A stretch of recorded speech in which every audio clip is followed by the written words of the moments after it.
अध्याय 401 प्राचीन विशाल बिच्छू।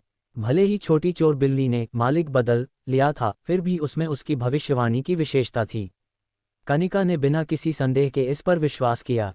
जब से वह उससे मिली थी, उसका भाग्य अच्छा रहा था। यहाँ तक कि यह तंग घाटी भी छोटी चोर बिल्ली द्वारा निर्देशित थी। उसके दिल में छोटी चोर बिल्ली अब उसकी भाग्यशाली बिल्ली थी। नकुल भावहीनता से दोनों के पीछे चल रहा था।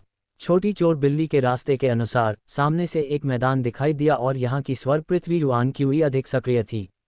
आसपास की कोई भी घास एक या दो मानव जितनी ऊंची थी।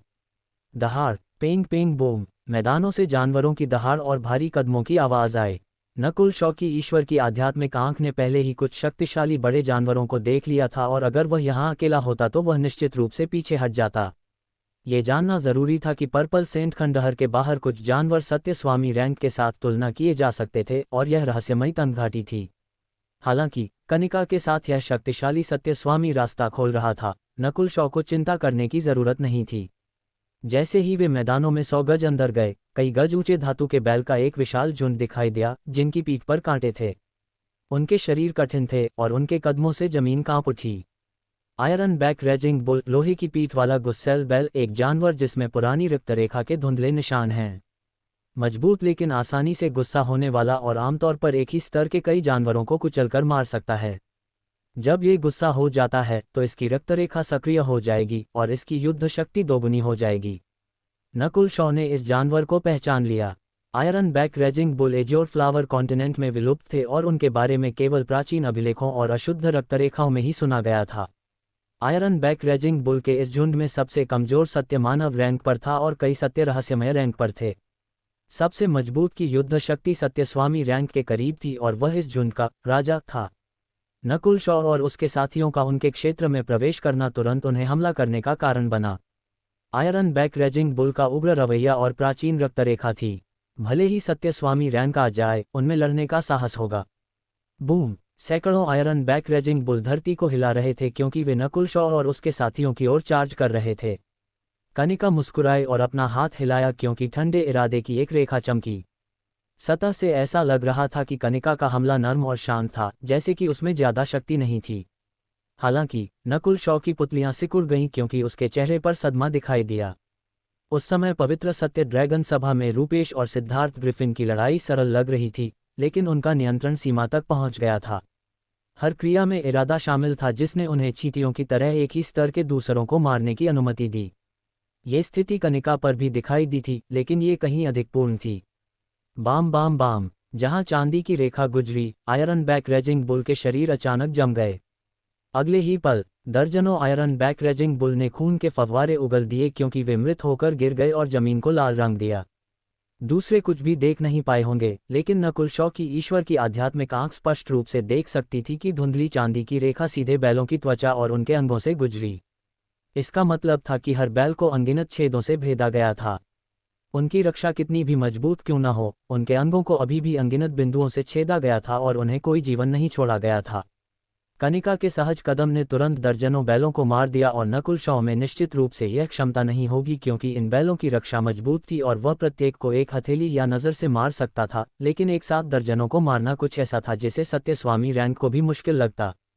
कनिका द्वारा इस बड़ी संख्या में आयरन बैक रेजिंग बुल को मारना शेष झुंड को क्रोधित और भयभीत कर दिया। इन बैलों की आंखें गुस्से से लाल थीं क्योंकि उनके शरीर पर गहरा लाल प्रकाश दिखाई देने लगा और उनकी युद्ध शक्तियां बढ़ गईं। इन बैलों की युद्ध शक्ति दोगुनी हो गई है। नकुल ने एक बड़ा दबाव महसूस किया और उसका खून जम गया। क्रोधित होने के बाद ये बैल निश्चित रूप से सत्य स्वामी रैंक वालों पर हमला करने में सक्षम थे। Iron back raising bull king 10 गज चौड़ा और 6 से 7 गज ऊंचा था। एक दहाड़ के साथ उसने अव्यवस्थित हवा का एक झोंका बुलाया और उसकी युद्ध शक्ति सत्य स्वामी रैंक के साथ तुलनीय थी। अगर यह नकुल होता तो वह निश्चित रूप से जितना संभव हो उतना दूर छिप जाता। कनिका मुस्कुराई और iron back raising bull king की पीठ पर तैर गई। वो टिल्ड! चांदनी की एक लहर ने कनिका के शरीर को घेर लिया, जिससे वह एक देवी की तरह लग रही थी क्योंकि उसने आयरन बैक रेजिंग बुल को नीचे दबा दिया। म्याऊं म्याऊं! छोटी चोर बिल्ली ने उत्साह से अपना रहस्यमय नाग रक्त चाबुक हिलाया और iron back raising bull king के रक्तसार को अवशोषित कर लिया। तो यह इस तरह है, नकुल सोचने लगा। Iron back raising bull king ने जब वह गुस्सा था तब जो ताकत दिखाई, वह शुरुआती चरण की सत्य स्वामी रैंक थी और कनिका उसे आसानी से मार सकती थी। हालांकि छोटी चोर बिल्ली का रहस्यमय नाग रक्त चाबुक रक्तसार को अवशोषित करने के बाद शक्ति में वृद्धि कर सकता था और यह अब पहले से ही सामान्य मध्यस्तरीय आध्यात्मिक ग्रेड हथियारों से अधिक हो गया था, बस नकुल शॉ के आर्टेमिस धनुष से थोड़ा कम। श्वा नकुल शॉ ने काले कमल को छुआ और आयरन बैक रेजिंग बुल के मांस को खाने के लिए 2 हरे कांस्य भूत लाशों को बुलाया। इस समय 2 हरे कांस्य भूत लाश पीक सत्य रहस्यमय रैंक के साथ तुलनीय थे और धुंधली प्राचीन रक्तरेखा वाले मांस को खाना उनके लिए लाभदायक था। कनिका ने बस एक नज़र डाली लेकिन कुछ नहीं कहा। ये आयरन बैक रेजिंग बुल या नकुल शॉ के हरे कांस्य भूत लाश उसकी आंखों में बस चींटियां थीं जिन्हें एक उंगली से नष्ट किया जा सकता था। कुछ देर बाद आयरन बैक रेजिंग बुल ने अपना सारा रक्तसार खो दिया और मर गया, सैकड़ों शव पीछे छोड़ गया। म्याऊं म्याऊं। छोटी चोर बिल्ली संतुष्ट भोजन के बाद घमंड से अपनी छाती फुलाई और कनिका को हंसाया। नकुल शॉ भावहीन रहा और रास्ते में कुछ खजाने उठाता रहा। कनिका आगे थी जो मजबूत जानवरों को मार रही थी और नकुल शॉ बस पीछे पीछे चलकर पुरस्कार काट रहा था। ये शरीर एजोर फ्लावर कॉन्टिनेंट में एक पूरे शहर के लायक थे और नकुल शॉ के हाथ चीजें उठाते उठाते दुख गए और उसने शिकायत की कि उसकी अंतरिक्ष की अंगूठी काफी बड़ी नहीं थी। कनिका बहुत लापरवाह लग रही थी और केवल कीमती सामग्री ही उठाती थी। वह स्पष्ट रूप से अमीर थी और उसके पास 10 महान कुलों की तुलना में दर्जनों गुना बेहतर संसाधन थे। प्राचीन विशाल बिच्छू। अब तक सामने से कुछ आत्मा को हिला देने वाली चीखें आईं और पूरे पहाड़ों और बादलों में एक भयानक आभा भर गई थी। नकुल शॉ का खून फड़क गया और उसकी सत्य आत्मा की क्यूई दब गई क्योंकि उसकी रक्तरेखा ने कुछ महसूस किया। आयरन बैक रेजिंग बुल की तुलना में 10 गुना अधिक शुद्ध एक प्राचीन रक्तरेखा की आभा। नकुल शॉ का दिल उछल पड़ा। पर्पल सेंट खंडहर में प्रवेश करने के बाद ये पहली बार था जब उसने इतनी शक्तिशाली रक्तरेखा की आभा महसूस की थी। मैदानों की गहराइयों में एक बड़ी गुफा के सामने 1 दर्जन से अधिक आकृतियां थीं जो एक बड़े काले बिच्छू के साथ लड़ रही थीं। डिंग डिंग। बड़े काले बिच्छू में एक धुंधली धातु की चमक थी और हमलों से केवल चिनगारियां निकलीं। पीक सत्य रहस्यमय रैंक के कुछ हमले भी उस पर स्पष्ट निशान नहीं छोड़ पा रहे थे। उपस्थित 1 दर्जन से अधिक आकृतियां उसके साथ एक दूरी बनाए रख रही थीं और बहुत सतर्क थीं। ब्लैक क्लिफ पैलेस और मून डायमंड पैलेस के 4 से 5 शव पहले ही जमीन पर थे। सब लोग सावधान रहें, इस बिच्छू का जहर मूल कोर क्षेत्र के तहत सभी को मार देगा और जो भी इससे टकराएगा वह मर जाएगा, इसलिए अपनी दूरी बनाए रखें। नाक में छेदी हुई कपिल ने ब्लैक क्लिफ पैलेस के प्रतिभाशाली व्यक्तियों को बिच्छू से लड़ने का आदेश दिया। कपिल के अलावा मून डायमंड पैलेस से रक्त रंजित युवा भी था और यहां तक कि दोनों संयुक्त भी प्राचीन बिच्छू को दबाने में सक्षम नहीं थे। अगर यह ब्लैक क्लिफ पैलेस के प्रतिभाशाली व्यक्तियों के पास बड़ी संख्या में लाशें, कंकाल और अन्य चीजें नहीं होती जो जहर के प्रति लचीले थे, तो शायद कोई भी करीबी लड़ाई में बिच्छू से नहीं लड़ सकता था। श्वा श्वा। ठीक इसी क्षण कनिका और नकुल शॉ पहुंचे और उन्होंने ये स्थिति देखी। इस प्राचीन विशाल बिच्छू की रक्तरेखा बहुत ऊंची है और यहाँ तक कि 2 सत्यस्वामी रैंक और इतने सारे प्रतिभाशाली व्यक्ति भी इसे संभाल नहीं सकते। नकुल शॉ सतर्क था, यहाँ तक कि सामान्य सत्यस्वामी रैंक भी बिच्छू का सामना करने की हिम्मत नहीं करते थे। अगर नकुल शॉ ऊपर जाता तो अतिरिक्त जीवन भी कुछ नहीं कर पाते।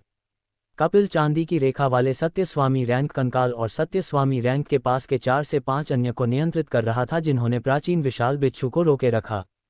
चूंकि वे पहले ही मर चुके थे, वे बिच्छू के जहर से डरे नहीं थे।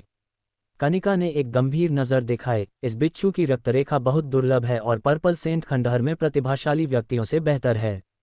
इसके अलावा उसे कुछ चिंताएं हैं और उसने अपनी सारी शक्ति का उपयोग नहीं किया है। ये सुनकर नकुल शॉ सहमत हो गया। इस बिच्छू की रक्तरेखा अत्यंत शक्तिशाली थी और यहाँ तक कि नकुल शॉ की रक्तरेखा भी दब गई थी। ऐसा इसलिए था क्योंकि इसकी रक्तरेखा अत्यंत शुद्ध थी और यह कुछ ऐसा नहीं था जिसकी तुलना धुंधली रक्तरेखा वाले आयरन बैक रेजिंग बुल से की जा सके। अगर ब्लैक क्लिफ पैलेस और मून डायमंड पैलेस संयुक्त होकर इसे नीचे ले जाने में मुश्किल पाएंगे तो वे इससे क्यों लड़ रहे हैं? नकुल शॉ उलझन में था। इससे 2 संप्रदायों को क्या फायदे थे? उसने फिर स्थिति का निरीक्षण किया और जल्द ही समझ गया। बिच्छू के पीछे एक बड़ी गुफा थी जहां से एक आभा आ रही थी। ब्लैक क्लिफ पैलेस और मून डायमंड पैलेस के सत्यस्वामियों ने बिच्छू को दूर भटकाने की कोशिश की थी लेकिन वे विफल रहे। ये प्राचीन बड़ा बिच्छू प्रवेश द्वार की रखवाली कर रहा था और हिलेगा नहीं। ये हरामी फंस नहीं रहा है। कपिल और रक्त रंजित सत्यस्वामी का लुभाना विफल रहा। चूंकि उसे प्रवेश द्वार की रखवाली करने की आवश्यकता थी, प्राचीन बड़े बिच्छू अपनी सारी शक्ति का उपयोग नहीं कर सका, अन्यथा ब्लैक क्लिफ पैलेस और मून डायमंड पैलेस की हताहतें इतनी कम नहीं होती। कनिका ने स्पष्ट रूप से ये भी देखा और उसकी आकर्षक आंखें बिच्छू के पीछे गुफा की ओर मुड़ गईं। गुफा में निश्चित रूप से कुछ महत्वपूर्ण है जिसे बिच्छू की सुरक्षा की आवश्यकता है। यह एक खजाना हो सकता है जो एक अत्यधिक बुद्धिमान प्राचीन विशाल बिच्छू को भी अपनी मौत तक इसकी रक्षा करने के लिए मजबूर करता है। अध्याय 402 नन्ही चोर बिल्ली की योजना। कनिका और नकुल शॉ दोनों देखते रहे और उन्होंने हस्तक्षेप नहीं किया। नकुल शॉ जानते थे कि वह स्थिति को पलटने के लिए पर्याप्त नहीं थे और कनिका केवल दोनों पक्षों को घायल होते देखना चाहती थी और मुस्कान के साथ देखती रही। प्राचीन विशाल बिच्छू से लड़ रहे दोनों बल मूर्ख नहीं थे और सतर्कता के साथ कनिका की ओर देखा। योजना में बदलाव है, कनिका यहाँ है। नाक छेदे हुए कपिल ने अचानक अपना हाथ लहराया और ब्लैक क्लिफ पैलेस पक्ष को विश्राम करने दिया। कपिल और मून डायमंड पैलेस के रक्त वस्त्रधारी सच्चे स्वामी ने आंखों से इशारा किया और फिर दोनों पक्ष पीछे हट गए।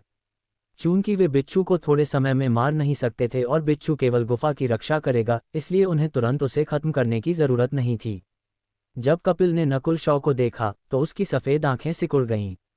हालांकि उसने व्यक्तिगत रूप से नकुल शॉ को नहीं देखा था, लेकिन वह उसकी आभा से बहुत परिचित था। अगर कनिका न होती तो ब्लैक क्लिफ पैलेस के लोग शायद नकुल शॉ को मार चुके होते। जब तक मैं कनिका के साथ हूं, पर्पल सेंट खंडहर में कोई भी मुझ पर हमला नहीं करेगा। नकुल शॉ ये बहुत स्पष्ट रूप से जानते थे। खेती के मामले में कनिका ने सच्चे स्वामी की श्रेणी के उत्तरार्ध चरणों को प्राप्त कर लिया था और कपिल और दूसरे सच्चे स्वामी को पीछे छोड़ दिया था। इसके अलावा कनिका सबसे शक्तिशाली प्योमून स्पिरिचुअल संप्रदाय से आई थी और 10 सच्चे स्वामियों में शीर्ष 3 के भीतर सूचीबद्ध थी। केवल अगर कपिल और रक्त वस्त्रधारी युवक एकजुट होते तो वे कनिका से लड़ पाते। अदृश्य रूप से कनिका नकुल शॉ के सबसे बड़े संरक्षकों में से एक बन गई थी। अगर वह अकेला होता तो उसके लिए पर्पल सेंट खंडहर में जीवित रहना मुश्किल होता और विरासत के लिए लड़ना 10 गुना अधिक कठिन होता। श्वा कपिल और रक्त वस्त्रधारी युवक ने कनिका का सामना किया और तीनों ने बात करना शुरू कर दिया। कपिल ने सुझाव दिया, कनिका तुम सही समय पर आए हो, हमारे साथ मिलकर इस बिच्छू को मारो या इसे विचलित करने में मदद करो। रक्त वस्त्रधारी युवक ने अपना सिर हिलाया। वे दोनों प्राचीन विशाल बिच्छू के प्रतिद्वंद्वी नहीं थे और अगर वे उसे मार भी सकते थे तो कौन जानता था कि कितने लोग मरेंगे। अब जब कनिका आ गई थी तो उनके लिए केवल दोनों पक्षों को नुकसान उठाते देखने के बजाय कनिका का मदद करना बेहतर था। सबसे पहले वे अपने नुकसान को कम कर सकते थे और बिच्छू को हराने का एक बड़ा मौका पा सकते थे। दूसरे, कनिका अकेली थी और गुफा में प्रवेश करने के बाद उसे मिलने वाले पुरस्कारों की मात्रा उनसे कम होगी। इसलिए कपिल और दूसरे सच्चे स्वामी का सुझाव बुद्धिमान था। कनिका स्थिर खड़ी रही और कुछ नहीं बोली। ये देखकर रक्त वस्त्रधारी युवक ने तुरंत जोड़ा, देवी कनिका, भाई कपिल के भूत अभी अंदर गए हैं और वहां खजानों का ढेर है। प्राचीन विशाल बिच्छू गुफा को इसलिए रोक रहा है क्योंकि वहां कुछ शुद्ध रक्त वाले युवा प्राचीन बिच्छू हैं। मेरा मानना है कि देवी कनिका भी यह सोच सकती हैं। ओह, शुद्ध रक्त वाले युवा प्राचीन बिच्छू। कनिका ने रुचि का भाव प्रकट किया। सभी ने देखा था कि प्राचीन विशाल बिच्छू कितना शक्तिशाली था और उसे एक साथ 4 या 5 सच्चे स्वामी श्रेणियों से भी डरने की जरूरत नहीं थी। बिच्छू की रक्तरेखा अत्यंत शक्तिशाली थी और उसका जहर सच्चे स्वामी श्रेणियों को भी मार सकता था। अगर ये तथ्य न होता कि ब्लैक क्लिफ पैलेस के भूत शव इस जहर का पूरी तरह से मुकाबला करते हैं तो भले ही 2 और सच्चे स्वामी आते तो भी कुछ नहीं बदलता। दुर्लभ रक्तरेखा वाले प्राचीन जानवर बाहर की दुनिया में अत्यंत कीमती थे और सामान्य परिपक्व जानवरों से अधिक मूल्यवान थे। युवा जानवरों को आध्यात्मिक पालतू जानवर के रूप में लेना आसान था और उनकी वफादारी बहुत अधिक होगी। अगर वे इसे संप्रदाय को देते तो ये बड़ा होने पर संप्रदाय का एक रक्षक आध्यात्मिक जानवर बन सकता था। व्यक्तिगत रूप से यह अपने मालिक के साथ बड़ा हो सकता था और एक महान सहायक बन सकता था। ये बिच्छू हमले और बचाव के लिए एकदम सही है, इसका जहर भी महत्वपूर्ण है। नकुल शॉ ने पाया कि इस प्राचीन विशाल बिच्छू की क्षमताएं लगभग उत्तम थीं और वह इसे नन्ही चोर बिल्ली से तुलना करने से खुद को रोक नहीं पाया। युद्ध शक्ति और नुकसान के मामले में नन्ही चोर बिल्ली बहुत पीछे थी और केवल एक भविष्यवक्ता ही हो सकती थी। नकुल शॉ के कार्य कनिका की आंखों में पड़ गए और उसके चेहरे पर मुस्कान आ गई। नकुल शॉ ने ठंडे होकर बीच में टोका, गुफा के भीतर स्वर्ग पृथ्वी युआन क्यूई अत्यंत अद्वितीय है और एक प्राचीन बिच्छू द्वारा पहरा दिए जाने के साथ साथ आप लोग इतनी कड़ी कोशिश कर रहे हैं, इसका मतलब है कि अंदर सिर्फ युवा बिच्छू ही नहीं होने चाहिए, है ना? कपिल और रक्त वस्त्रधारी सच्चे स्वामी दोनों रुके और नीले बालों वाले युवक की ओर देखा। नकुल शॉ हमेशा कनिका के पीछे खड़े रहे थे और वे उसकी स्थिति नहीं जानते थे, लेकिन अगर उसने बीच में टोकने की हिम्मत की और कनिका ने कुछ नहीं कहा तो हो सकता है कि अब वह प्योमून स्पिरिचुअल संप्रदाय के पक्ष से संबंधित हो। इस छोकरे की रक्तरेखा शक्ति के साथ हो सकता है कि कनिका द्वारा इसका भारी उपयोग किया जाए। कपिल और उसके साथी नकुल शॉ से अधिक सतर्क हो गए। ब्लैक क्लिफ पैलेस ने पहले नकुल शॉ के तरीके देखे थे, लेकिन वे इस समय नकुल शॉ और कनिका के रिश्ते का कभी अनुमान नहीं लगा पाएंगे। कनिका के कुछ भी कहने में बहुत आलसी होने के कारण उसने नकुल शॉ की शक्ति को वास्तव में समझने का मौका खो दिया। रक्त वस्त्रधारी युवक ने कहा, खांसी खांसी, यह ऐसा है। वहाँ वास्तव में कुछ खजाने हैं, जैसे अर्थहीन जहरीला मशरूम, ब्लड ग्लास फल, जीवन लौटाने वाली घास आदि। कनिका भी प्रभावित हुई। उसने अभी जो कुछ भी कहा था वह सच्चे स्वामी श्रेणी की आंखों को लाल करने के लिए पर्याप्त था और उत्पत्ति कोर क्षेत्र वालों द्वारा भी चाहा जाता था। अर्थहीन जहरीला मशरूम, इसे अत्यधिक यिन के स्थान पर और 10,000 से अधिक वर्षों तक उगाया जाना चाहिए। यह मशरूम भूत शवों के लिए एक उत्तम सामग्री है और साथ ही घातक जहर बनाने के संसाधनों में से एक है। ब्लड ग्लास फल, एक विलुप्त खजाना जो खेती को बहुत बढ़ा सकता है और रक्त के मार्ग के कृषकों पर दोहरा प्रभाव डालता है और रक्त यिन के सार के जमाव से बनता है। जब नकुल शॉ ने इन दो वस्तुओं को सुना तो उसका दिल धड़कना शुरू हो गया। यहाँ तक कि कनिका की अभिव्यक्ति भी बदल गई। ये ब्लड ग्लास फल निश्चित रूप से एज्योर फ्लावर महाद्वीप में एक सार्वभौम स्तरीय खजाना है। अगर स्कारलेट मून धर्मगुरु मरे नहीं हैं और इसके बजाय बुरी तरह घायल हैं, तो बस एक या दो उन्हें ठीक करने में मदद करेंगे। अगर मुझे एक मिल जाता है तो मैं रक्त के मार्ग का कृषक न होते हुए भी सच्चे स्वामी की श्रेणी तक पहुंच सकता हूं। नकुल शॉ के दिल की धड़कन तेज हो गई। इस ब्लड ग्लास फल ने नकुल शॉ को स्थिति को पलटने का मौका दिया। अगर एक ब्लड ग्लास फल एक उत्तरार्ध चरण के सच्चे रहस्यमय श्रेणी या चरम चरण के सच्चे रहस्यमय श्रेणी को दिया जाता तो उसकी ऊर्जा व्यर्थ हो सकती थी। हालांकि नकुल शॉ के पास सच्चे स्वामी की श्रेणी का मानसिक ऊर्जा स्तर था और वह इसकी अधिकांश ऊर्जा को अवशोषित कर सकता था। अगर उसने एक खा लिया और 10 दिन या आधा महीना एकांत में रहा तो सच्चे स्वामी की श्रेणी को तोड़ना निश्चित था।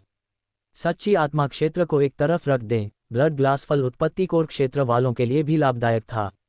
दुर्भाग्य से ये खजाना अब एज्योर फ्लावर महाद्वीप पर विलुप्त हो चुका था।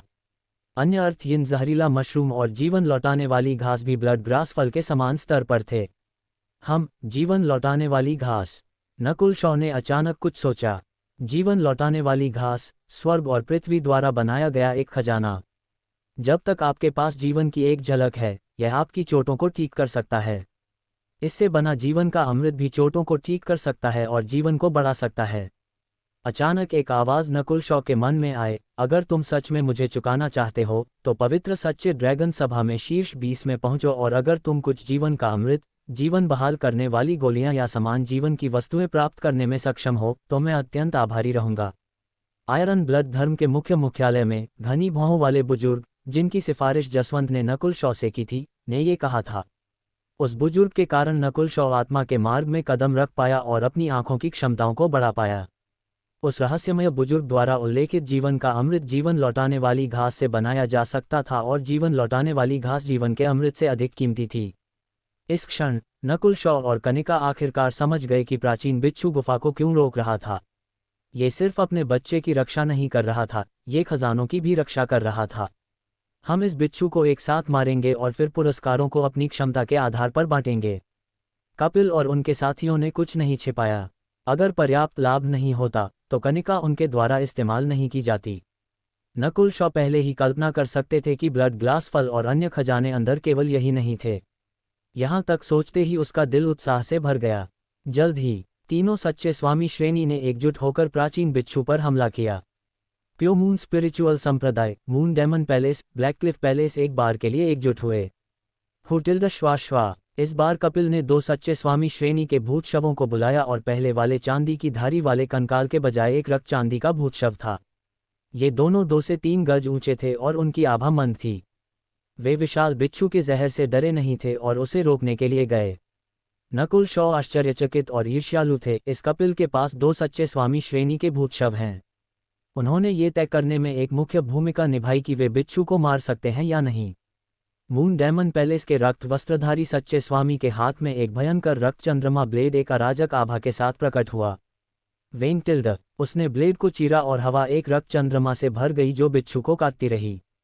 कनिका की शक्ति कपिल और रक्त वस्त्रधारी सच्चे स्वामी से भी अधिक मजबूत थी।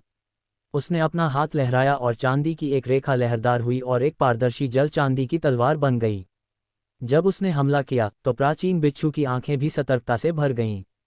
कपिल और रक्त वस्त्रधारी युवक भी सतर्क थे क्योंकि उन्होंने एक दूसरे को देखा। इस कनिका ने मूनफ्लावर स्पिरिचुअल स्वॉर्ड तकनीक को इतने उच्च स्तर तक प्रशिक्षित किया है। उसकी एक तलवार शायद मेरे सच्चे स्वामी श्रेणी के कंकाल को 2 टुकड़ों में चीर सकती है। कपिल हक्का बक्का था। उत्पत्ति कोर क्षेत्र के तहत शायद कोई भी उसका प्रतिद्वंद्वी नहीं है। रक्त वस्त्रधारी युवक ने एक गहरी सांस ली। तीनों पक्षों में से मून डेमन पैलेस और ब्लैक क्लिफ पैलेस ने 1 दर्जन से अधिक लोगों का उपयोग किया था, जबकि प्योमून स्पिरिचुअल संप्रदाय से केवल कनिका ने हमला किया था, लेकिन यह अन्य 2 पक्षों को झटका देने के लिए पर्याप्त था। लगता है कि उसकी युद्ध शक्ति आयरन ब्लड धर्म के उपधर्मगुरु के स्तर पर होने की बहुत संभावना है। नकुल शॉ ने कनिका के बारे में अपनी राय बढ़ा दी। ठीक उसी समय कोने में नन्ही चोर बिल्ली की आंखें चालाकी के साथ चमकी क्योंकि उसने नकुल शॉ के साथ आंखों का इशारा किया। नकुल शॉ ने उसे गहराई से देखा। चोर बिल्ली, ओ चोर बिल्ली, हालांकि तुम्हारी योजना स्मार्ट है, लेकिन यह अत्यंत खतरनाक है। वह कनिका और उसके पीछे का प्योमून स्पिरिचुअल संप्रदाय केवल भयानक नहीं है,